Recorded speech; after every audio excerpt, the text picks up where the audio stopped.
कयामत की एक निशानी यह भी होगी, इल्म दुनिया से चला जाएगा और जहालत फैलती चली जाएगी। बुखारी के अल्फाज है, अल्लाह के नबी फरमाते हैं, इन्ना मिन अशरातिस्साअ अन युरफअल इल्मु व यसबुतल जहलु।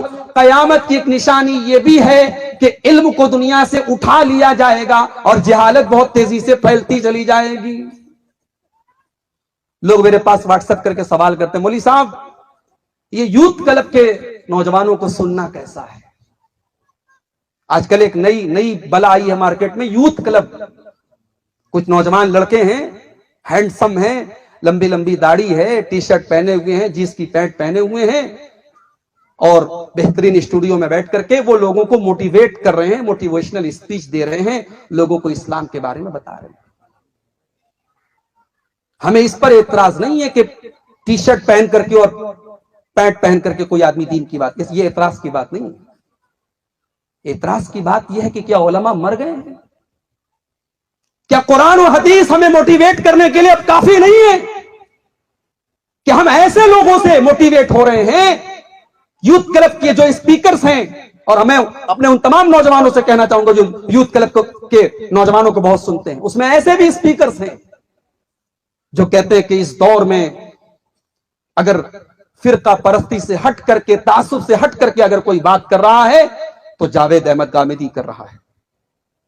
अगर कोई सही बात कर रहा है, फिरका परस्ती से उठ करके कोई बात कर रहा है तो मौलाना मौदूदी ने की है।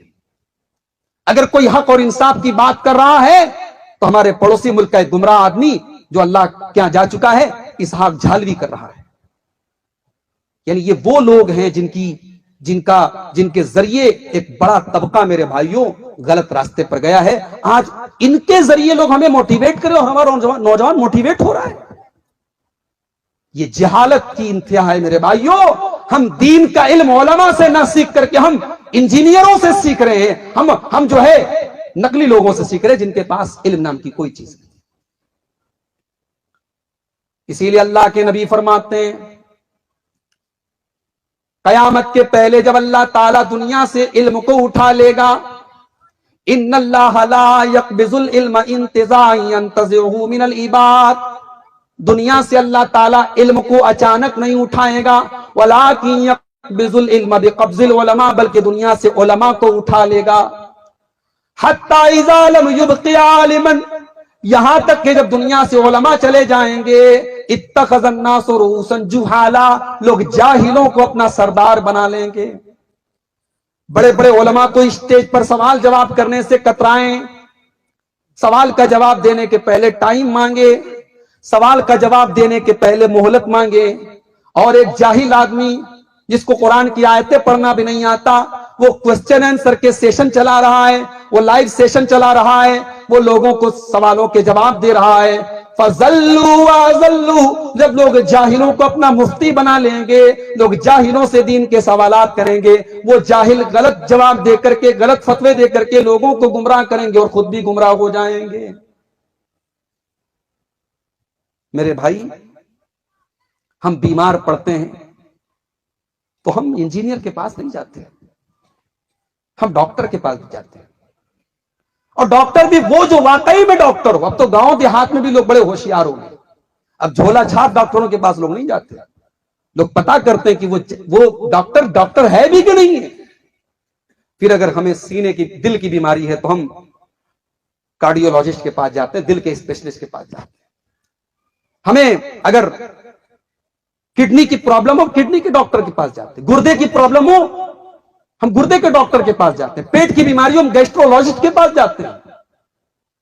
हमें बदन में कहीं सर्जरी करवाना, हम सर्जन के पास जाते हैं। जो जिस फील्ड का एक्सपर्ट है, जो उसका स्पेशलिस्ट, हम उसके पास जाते हैं। मेरे भाई, दीन इतना हल्का है, दीन इतना सस्ता है।